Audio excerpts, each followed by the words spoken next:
Hi hello friends, ഏവർക്കും BBRൻ്റെ പുതിയൊരു ക്ലാസ്സിലേക്ക് സ്വാഗതം. അപ്പോൾ ഇന്നും നമ്മൾ വന്നിരിക്കുന്നത് കുറച്ച് മുൻവർഷ ചോദ്യങ്ങളും കൊണ്ടാണ്. മുൻവർഷ ചോദ്യങ്ങളും അതിൻ്റെ അനുബന്ധ വസ്തുതകളുമാണ് നമ്മൾ ഇന്നിവിടെ ഡിസ്കസ് ചെയ്യുന്നത്. അപ്പോൾ അതുപോലെ നമ്മുടെ ടെലിഗ്രാം ചാനലിലാണ് ഇതിൻ്റെ PDF കാര്യങ്ങളൊക്കെ പ്രൊവൈഡ് ചെയ്യുന്നത്. അതുപോലെ തന്നെ 10th പ്രിലിംസിൻ്റെ 30 ഡേ സ്റ്റഡി പ്ലാനും ഇതിനകത്ത് ടെലിഗ്രാം ചാനലിലുണ്ട്. അപ്പോൾ നിങ്ങളൊക്കെ അതിൽ ജോയിൻ ചെയ്യുക. അപ്പോൾ നമുക്കിന്ന് ക്ലാസ്സിലേക്ക് കടന്നാലോ? ഫസ്റ്റ് ക്വസ്റ്റ്യൻ, ശ്രീനാരായണ ഗുരുവുമായി ബന്ധപ്പെട്ട വസ്തുതകളുടെ ശരിയായ ജോഡി ഏതാണെന്നാണ് ചോദിച്ചിരിക്കുന്നത്. അരുവിപ്പുറം പ്രതിഷ്ഠ, ടാഗോറിൻ്റെ സന്ദർശനം, ഗാന്ധിജിയുടെ സന്ദർശനം, ഗുരുവിൻ്റെ സമാധി എന്ന് കൊടുത്തിട്ടുണ്ട്. അതുപോലെ തന്നെ 4 വർഷങ്ങളും കൊടുത്തിട്ടുണ്ട്. അപ്പോൾ നമുക്കിതിൽ ഏതാണ് ശരിയായിട്ട് യോജിക്കുന്നവ എന്ന് നോക്കാം അല്ലേ. ഫസ്റ്റ് വൺ, അരുവിപ്പുറം പ്രതിഷ്ഠ എന്ന് പറഞ്ഞിട്ടുണ്ട്. അരുവിപ്പുറം പ്രതിഷ്ഠ എന്നാണ് ഗുരു നടത്തിയത്? 1888 ശ്രീനാരായണ ഗുരു അരുവിപ്പുറം പ്രതിഷ്ഠ നടത്തുന്നത്. അതുപോലെ തന്നെ സെക്കൻഡ്, ടാഗോറിൻ്റെ സന്ദർശനം എന്നും പറഞ്ഞും കൊടുത്തിട്ടുണ്ട്. ടാഗോറിൻ്റെ സന്ദർശനം എന്നാണ്? ടാഗോറിൻ്റെ സന്ദർശനം 1922 ടാഗോറുമായിട്ട് ശ്രീനാരായണ ഗുരു കണ്ടുമുട്ടുന്നത്. നെക്സ്റ്റ്, ഗാന്ധിജിയുടെ സന്ദർശനം. ഗാന്ധിജിയുടെ സന്ദർശനം എന്നാണ്? 1925 ശ്രീനാരായണ ഗുരു ഗാന്ധിജിയെ സന്ദർശിക്കുന്നത്. ഗുരുവിൻ്റെ സമാധി, 4ാമത്തെ പോയിന്റ്, ഗുരുവിൻ്റെ സമാധി എന്ന് കൊടുത്തിട്ടുണ്ട്. അത് ഏത് വർഷമാണ്? 1928. 1928 ഗുരു സമാധിയാകുന്നത്. 22 സെപ്റ്റംബർ 1928 ശ്രീനാരായണ ഗുരു സമാധിയാകുന്നത്. അദ്ദേഹത്തിൻ്റെ ഒരുപാട് ഉദ്ബോധനങ്ങൾ നമ്മൾ ചെറിയ ക്ലാസ് മുതൽ പഠിച്ചിട്ടുണ്ടല്ലേ. നമ്മളിപ്പോൾ PSCക്ക് പഠിക്കുന്നുണ്ട്, നമുക്ക് ഇപ്പോഴും അതൊക്കെ പഠിക്കാനുണ്ട്. അതിൽ ഇമ്പോർട്ടൻ്റ് ആണ് ഒരു ജാതി, ഒരു മതം, ഒരു ദൈവം മനുഷ്യന്.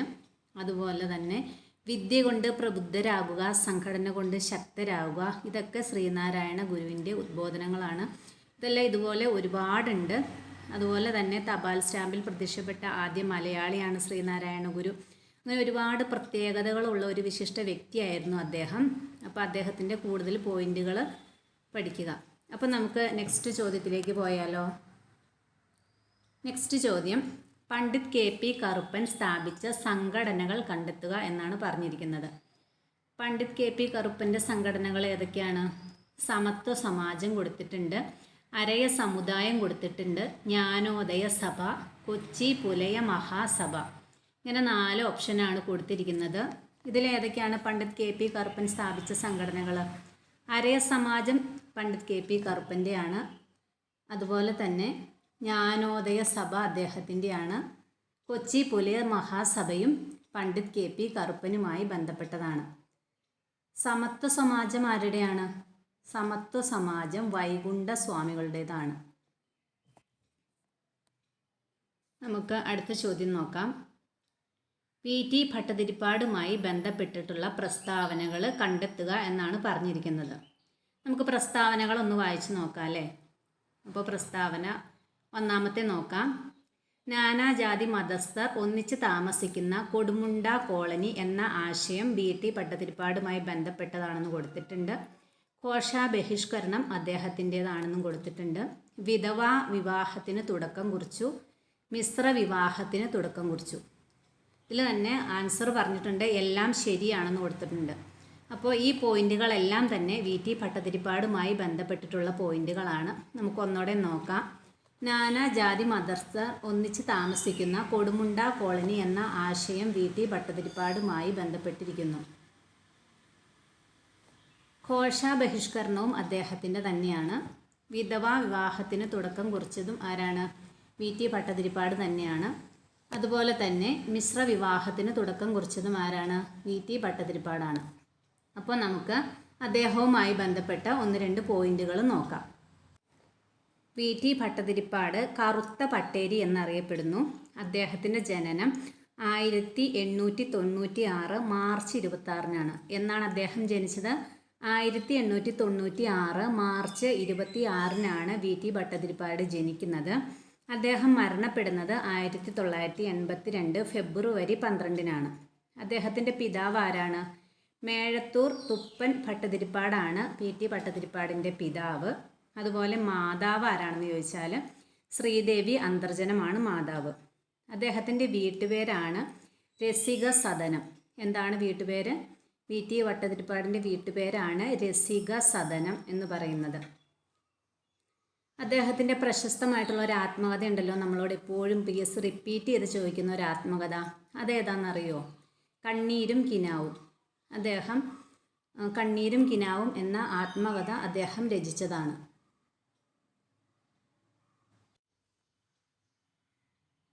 നമ്പൂതിരി സമുദായ പരിഷ്കാര പ്രസ്ഥാനത്തിനായി പോരാടിയ വ്യക്തിയാണ് ആര്? PT ഭട്ടതിരിപ്പാട്. അതുപോലെ തന്നെ ആദ്യമായി വിധവാ പുനർവിവാഹത്തിന് തുടക്കം കുറിച്ചതും അദ്ദേഹം തന്നെയാണ്. അവർണ സമുദായത്തിലെ പെൺകുട്ടിയായ അമ്മുക്കുട്ടി എന്ന പെൺകുട്ടിയിൽ നിന്നാണ് VT ഭട്ടതിരിപ്പാട് ആദ്യമായിട്ട് അക്ഷരാഭ്യാസം നേടുന്നത്.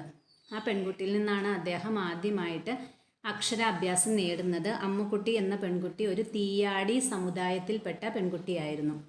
അദ്ദേഹം അക്ഷരാഭ്യാസം നേടിയ കാര്യങ്ങളൊക്കെ അദ്ദേഹത്തിൻ്റെ ആത്മകഥയായിട്ടുള്ള കണ്ണീരും കിനാവിലും വളരെ വ്യക്തമായിട്ട് കൊടുത്തിട്ടുണ്ട്. അത് വായിച്ചവർക്ക് അറിയാം. കണ്ണീരും കിനാവിലും ഈ അമ്മുക്കുട്ടിയെ പറ്റിയും ഈ തീയാളി സ്ത്രീയായിട്ടുള്ള അമ്മുക്കുട്ടിയെ പറ്റിയൊക്കെ വളരെ വ്യക്തമായിട്ട് പറഞ്ഞിട്ടുണ്ട്. നമുക്ക് നെക്സ്റ്റ് ക്വസ്റ്റ്യൻ നോക്കാം. അപ്പോൾ നമ്മൾ ഈ പറഞ്ഞ പ്രസ്താവനകളെല്ലാം ശരിയാണെന്ന് മനസ്സിലായല്ലോ അല്ലേ? നാനാജാതി മതസ്ഥർ ഒന്നിച്ച് താമസിക്കുന്ന കൊടുമുണ്ട കോളനി എന്ന ആശയം അദ്ദേഹത്തിൻ്റെതാണ്. കോശ ബഹിഷ്കരണം അദ്ദേഹം നടത്തി. വിധവാ വിവാഹത്തിന് തുടക്കം കുറിച്ചു. അതുപോലെ തന്നെ മിശ്ര വിവാഹത്തിനും അദ്ദേഹം തുടക്കം കുറിച്ചു. നമുക്ക് നെക്സ്റ്റ് ക്വസ്റ്റ്യൻ നോക്കാം. ഒളിമ്പിക്സുമായിട്ട് ബന്ധപ്പെട്ടൊരു ചോദ്യമാണ്. ഒളിമ്പിക്സും കേരളവും സംബന്ധിച്ച പ്രസ്താവനകളിൽ ശരിയായത് കണ്ടെത്താനാണ് പറഞ്ഞിരിക്കുന്നത്. അതിലും 4 പ്രസ്താവന കൊടുത്തിട്ടുണ്ട്. 4 അല്ല 3 പ്രസ്താവനയുണ്ട്. നമുക്കതൊന്ന് വായിച്ച് നോക്കാം. ഒളിമ്പിക്സിൽ പങ്കെടുത്ത ആദ്യ മലയാളി വനിത ഷൈനി വിൽസൺ എന്ന് കൊടുത്തിട്ടുണ്ട്.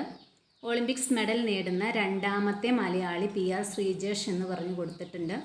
KT ഇർഫാൻ ടോക്കിയോ ഒളിമ്പിക്സിൽ അത്ലറ്റിക്സിൻ്റെ റേസ് വാക്കിംഗ് ഇനത്തിൽ യോഗ്യത നേടി എന്നും കൊടുത്തിട്ടുണ്ട്. അപ്പോൾ ഇതിൽ ഏതൊക്കെയാണ് ശരിയെന്ന് നോക്കാം.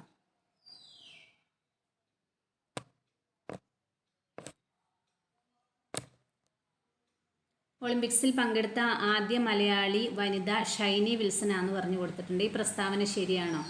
അല്ല. ഒളിമ്പിക്സിൽ പങ്കെടുത്ത ആദ്യ വനിത PT ഉഷയാണ്. ഒളിമ്പിക്സിൽ പങ്കെടുത്ത ആദ്യ മലയാളി വനിത എന്ന് പറയുന്നത് ആരാണ്?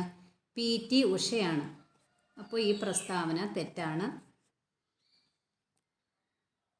ഒളിമ്പിക്സിൽ മെഡൽ നേടുന്ന രണ്ടാമത്തെ മലയാളി PR ശ്രീജേഷ് എന്ന് പറഞ്ഞിട്ടുണ്ട്. അത് ശരിയാണല്ലേ? ഒളിമ്പിക്സിൽ മെഡൽ നേടുന്ന രണ്ടാമത്തെ മലയാളിയാണ് ആര്? PR Sreejesh. Next, KT Irfan Tokyo ഒളിമ്പിക്സിൽ അത്ലറ്റിക്സിൽ റേസ് വാക്കിംഗ് ഇനത്തിൽ യോഗ്യത നേടി എന്ന് പറഞ്ഞും കൊടുത്തിട്ടുണ്ട്. ഈ 2 പ്രസ്താവനയും എന്താണ്? ശരിയാണ്.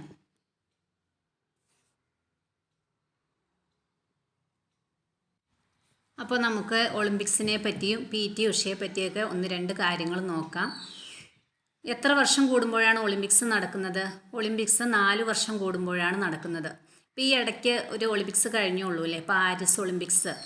അപ്പോൾ അതിൻ്റെ പോയിന്റുകളൊക്കെ ഒന്ന് നോട്ട് ചെയ്തിട്ട് പോകണം എക്സാമിന് പോകുമ്പോൾ. നമ്മുടെ ഈ അടുത്ത കാലത്ത് നടത്തിയ എക്സാമുകൾക്കെല്ലാം അതിൽ നിന്ന് ഒരു 2-3 ക്വസ്റ്റ്യൻ വരെ ചോദിച്ച എക്സാമുകളുണ്ട്. LDCക്കൊക്കെ ഒരു 3 ക്വസ്റ്റ്യൻ വരെ ചോദിച്ചിട്ടുണ്ട്. ഇപ്പോൾ പാരീസ് ഒളിമ്പിക്സ് ഇമ്പോർട്ടൻ്റ് ആണ്. അപ്പോൾ നോക്കിയിട്ട് പോവുക. 2024 സമ്മർ ഒളിമ്പിക്സ് ആണ് നടന്നത്. അതുപോലെ 2028 സമ്മർ ഒളിമ്പിക്സ് ഉണ്ട്. 2028 സമ്മർ ഒളിമ്പിക്സിൻ്റെ വേദി എവിടെയാണ്? അത് ലോസ് ഏഞ്ചൽസിലാണ്. PT ഉഷയെ പറ്റി നോക്കാം. ആദ്യമായിട്ട് ഒളിമ്പിക്സിൽ പങ്കെടുത്ത മലയാളി വനിത PT ഉഷയാണ്. അതുപോലെ തന്നെ ആദ്യത്തെ ഒളിമ്പിക്സ് നടന്നതെന്നാണ്? അത് 1896 നടന്നത്. 1896 എവിടെയാണെന്ന് ചോദിച്ചാൽ ഗ്രീസിൽ വെച്ചാണ് ആദ്യത്തെ ഒളിമ്പിക്സ് നടക്കുന്നത്. സ്ത്രീകൾ പങ്കെടുത്ത ആദ്യ ഒളിമ്പിക്സ് എന്നാണ്? അത് 1900 നടക്കുന്നത്. അതുപോലെ തന്നെ PT ഉഷയെ പറ്റി ഒരു പോയിന്റ് നോക്കുകയാണെങ്കിൽ, വനിതകളുടെ 400 മീറ്റർ ഹർഡിങ്സിൽ 0.01 സെക്കൻഡുകൾ കൊണ്ട് മെഡൽ നഷ്ടമായൊരു വ്യക്തിയാണ് ആര്? PT ഉഷ. അദ്ദേഹത്തിന് നഷ്ടമായ മെഡൽ ഏതാണെന്ന് ചോദിച്ചു കഴിഞ്ഞാൽ വെങ്കല മെഡലാണ് PT ഉഷയ്ക്ക് നഷ്ടമാവുന്നത്. ആ ഒളിമ്പിക്സ് ഏതാണെന്ന് ചോദിച്ചാൽ 1984 ലോസ് ഏഞ്ചൽസ് ഒളിമ്പിക്സിലാണ് PT ഉഷയ്ക്ക് 0.01 സെക്കൻഡുകളുടെ വ്യത്യാസത്തിൽ വെങ്കല മെഡൽ നഷ്ടമാകുന്നത്. അപ്പോൾ നമുക്ക് അടുത്ത ചോദ്യത്തിലേക്ക് പോയാലോ. നെക്സ്റ്റ് ക്വസ്റ്റ്യൻ, ഗോദവർമ്മ രാജയെ സംബന്ധിച്ച് ശരിയായ പ്രസ്താവനകൾ കണ്ടെത്തുക. ഗോദവർമ്മ രാജ ആരാന്നറിയില്ലേ? Kerala first point, Kerala sports കൗൺസിലിൻ്റെ സ്ഥാപക പ്രസിഡന്റ് ആണ് ഗോദവർമ്മ രാജ. അപ്പോൾ ഈ കൊടുത്തിരിക്കുന്ന 4 പോയിന്റുകൾ നമുക്ക് നോക്കാം ശരിയാണോ എന്ന്. കേരള സ്പോർട്സ് കൗൺസിലിൻ്റെ സ്ഥാപക പ്രസിഡന്റ് ഒക്ടോബർ 13 ഇദ്ദേഹത്തിൻ്റെ ജന്മദിനം കേരള സർക്കാർ സംസ്ഥാന കായിക ദിനമായി ആചരിക്കുന്നു. കേരള വിനോദസഞ്ചാരത്തിൻ്റെ പിതാവ് തിരുവനന്തപുരം വിമാനത്താവളത്തിൻ്റെ വികസനത്തിന് വേണ്ടി പ്രയത്നിച്ചു എന്ന് കൊടുത്തിട്ടുണ്ട്. അപ്പോൾ ഈ പ്രസ്താവനകൾ എല്ലാം ശരിയാണ്, എല്ലാ പ്രസ്താവനകളും ശരിയാണ്. നമുക്കറിയാം കേരള സ്പോർട്സ് കൗൺസിലിൻ്റെ സ്ഥാപക പ്രസിഡൻ്റാണ് ആര്? ഗോദവർമ്മ രാജ. അതുപോലെ ഒക്ടോബർ 13 അദ്ദേഹത്തിൻ്റെ ജന്മദിനം കേരള സർക്കാർ സംസ്ഥാന കായിക ദിനമായി ആചരിക്കുന്നു, അതും ശരിയാണ്. കേരള വിനോദസഞ്ചാരത്തിൻ്റെ പിതാവ് എന്നാണ് അദ്ദേഹം അറിയപ്പെടുന്നത്, ആ പ്രസ്താവനയും ശരിയാണ്. തിരുവനന്തപുരം വിമാനത്താവളത്തിൻ്റെ വികസനത്തിന് വേണ്ടി അദ്ദേഹം പ്രയത്നിച്ചു, ആ പ്രസ്താവനയും ശരിയാണ്. GV രാജ സ്പോർട്സ് സ്കൂൾ എവിടെയാണ് സ്ഥിതി ചെയ്യുന്നത്? അത് തിരുവനന്തപുരത്താണ് സ്ഥിതി ചെയ്യുന്നത്, നമുക്കറിയാം അല്ലേ. GV രാജ സ്പോർട്സ് സ്കൂൾ സ്ഥിതി ചെയ്യുന്നത് തിരുവനന്തപുരത്താണ്. നെക്സ്റ്റ്, കേരളത്തിലെ മത്സ്യബന്ധന മേഖലയുമായി യോജിക്കാത്ത പ്രസ്താവനകൾ കണ്ടെത്താനാണ് പറഞ്ഞിരിക്കുന്നത്. എന്താണ്? കേരളത്തിലെ മത്സ്യബന്ധന മേഖലയുമായി യോജിക്കാത്ത പ്രസ്താവനയാണ് നമ്മളോട് ചോദിച്ചിരിക്കുന്നത്. അപ്പോൾ നമുക്ക് ഈ പ്രസ്താവനകളൊക്കെ ഒന്ന് വായിച്ച് നോക്കാം അല്ലേ, എന്നിട്ട് നമുക്ക് ഏതാണെന്ന് നോക്കാം. നമ്മുടെ സ്ലൈഡൊന്ന് ചേഞ്ചായി പോയതാണ്. അപ്പോൾ നമുക്ക് പ്രസ്താവന ഒന്ന് നോക്കാം. ഇതിൽ നമ്മളോട് ചോദിച്ചിരിക്കുന്നത് കേരളത്തിലെ മത്സ്യബന്ധന മേഖലയുമായി യോജിക്കാത്ത പ്രസ്താവനയാണ് ചോദിച്ചിട്ടുള്ളത്. അപ്പോൾ ഫസ്റ്റ് വൺ, കേരളത്തിൻ്റെ ഔദ്യോഗിക മത്സ്യം മത്തി എന്ന് കൊടുത്തിട്ടുണ്ട്. മത്സ്യബന്ധന മേഖലയുടെ സമഗ്ര വികസനം ലക്ഷ്യമിട്ട് കേന്ദ്ര സർക്കാർ ആരംഭിച്ച പദ്ധതിയാണ് പ്രധാനമന്ത്രി മത്സ്യസമ്പദ് യോജന. കൊച്ചി വാട്ടർ മെട്രോയുടെ ഭാഗ്യചിഹ്നം ജംഗു. കേരള മത്സ്യബന്ധന സമുദ്ര ഗവേഷണ സർവകലാശാല കുഫോസ് തിരുവനന്തപുരത്ത് സ്ഥിതി ചെയ്യുന്നു എന്നും പറയുന്നുണ്ട്. അപ്പോൾ ഇതിലേതൊക്കെയാണ് ശരിയെന്ന് നോക്കാം. കേരളത്തിലെ ഔദ്യോഗിക മത്സ്യം മത്തി എന്ന് കൊടുത്തിട്ടുണ്ട്. കേരളത്തിലെ ഔദ്യോഗിക മത്സ്യം മത്തിയാണോ? അല്ലല്ലേ, നമുക്കറിയാം കേരളത്തിലെ ഔദ്യോഗിക മത്സ്യം കരിമീനാണ്. അപ്പോൾ ഈ പ്രസ്താവന തെറ്റാണ്. മത്സ്യബന്ധന മേഖലയുടെ സമഗ്ര വികസനം ലക്ഷ്യമിട്ട് കേന്ദ്ര സർക്കാർ ആരംഭിച്ച പദ്ധതിയാണ് പ്രധാനമന്ത്രി മത്സ്യസമ്പദ് യോജന. ഈ പ്രസ്താവന ശരിയാണല്ലേ, ആ പ്രസ്താവന ശരിയാണ്. കൊച്ചി വാട്ടർ മെട്രോയുടെ ഭാഗ്യചിഹ്നമാണ് ജംഗു, അതും ശരിയാണ്, നമുക്കറിയാം, അതും ശരിയാണ്. കേരള മത്സ്യബന്ധന സമുദ്ര ഗവേഷണ സർവകലാശാലയായ കുഫോസ് തിരുവനന്തപുരത്ത് സ്ഥിതി ചെയ്യുന്നു എന്ന് പറയുന്നു. ഈ പ്രസ്താവന ശരിയാണോ? ഈ പ്രസ്താവന ശരിയല്ലല്ലേ. കുഫോസ് എവിടെയാണ് സ്ഥിതി ചെയ്യുന്നത്? കുഫോസ് കൊച്ചിയാണെന്ന് നമുക്ക് എല്ലാവർക്കും അറിയാം. അപ്പോൾ നമുക്ക് നമ്മുടെ മത്സ്യബന്ധന മേഖലയുമായിട്ട് ബന്ധപ്പെട്ട് 1-2 പോയിന്റുകൾ നോക്കാം. നമ്മുടെ ഔദ്യോഗിക മത്സ്യം കരിമീനാണ്. അതിൻ്റെ ശാസ്ത്രീയ നാമമാണ് എട്രോപ്ലസ് സുറാറ്റൻസിസ്. കേരള ഫിഷറീസ് കോഓപ്പറേഷൻസ് നിലവിൽ വന്നത് 1966 ഇതിൻ്റെ ആസ്ഥാനം എവിടെയാണെന്ന് ചോദിച്ചാൽ അത് എറണാകുളത്താണ്. നമ്മുടെ ഇപ്പോഴത്തെ ഫിഷറീസ് മന്ത്രി ആരാണ്? ജെ മേഴ്സിക്കുട്ടി അമ്മയാണല്ലേ. നെക്സ്റ്റ്, കേരള തീരത്ത് സുലഭമായി ലഭിക്കുന്ന മത്സ്യം ഏതാണെന്ന് ചോദിച്ചാൽ അതേതാണ്? നമുക്ക് ഏറ്റവും അധികം ലഭിക്കുന്നത് മത്തിയാണ്. പക്ഷെ നമ്മുടെ കേരള തീരത്തു നിന്ന് ഏറ്റവും അധികം കയറ്റുമതി ചെയ്യുന്നത് ഏതാണെന്ന് ചോദിച്ചാൽ അതേതാണ്? അത് ചെമ്മീനാണ് ഏറ്റവും അധികം കയറ്റുമതി ചെയ്യുന്നത്. എന്നാൽ നമുക്ക് ഏറ്റവും സുലഭമായി ലഭിക്കുന്നത് ഏതാണെന്ന് ചോദിച്ചാൽ അത് മത്തിയാണ്.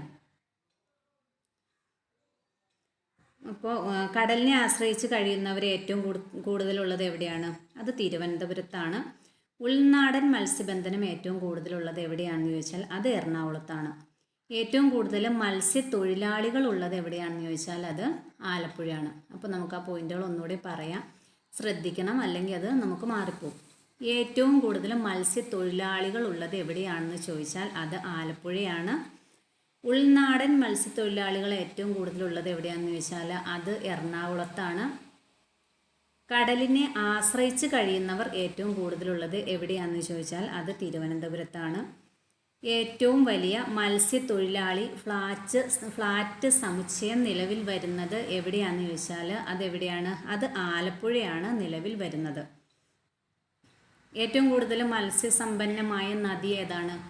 അത് ചാലക്കുടി പുഴയാണ്. ഏറ്റവും കൂടുതൽ മത്സ്യസമ്പന്നമായ നദി ഏതാണെന്ന് ചോദിച്ചാൽ അത് ചാലക്കുടി പുഴയാണ്. ആദ്യ മത്സ്യ ആശുപത്രി നിലവിൽ വരുന്ന എവിടെയാണെന്ന് ചോദിച്ചാൽ അത് കൊച്ചിയാണ്. അതുപോലെ തന്നെ കേരള മത്സ്യബന്ധന സമുദ്ര ഗവേഷണ സർവകലാശാലയായ കുഫോസ് സ്ഥിതി ചെയ്യുന്നതും കൊച്ചിയിൽ തന്നെയാണ്. നമുക്ക് നെക്സ്റ്റ് ക്വസ്റ്റ്യൻ നോക്കാം.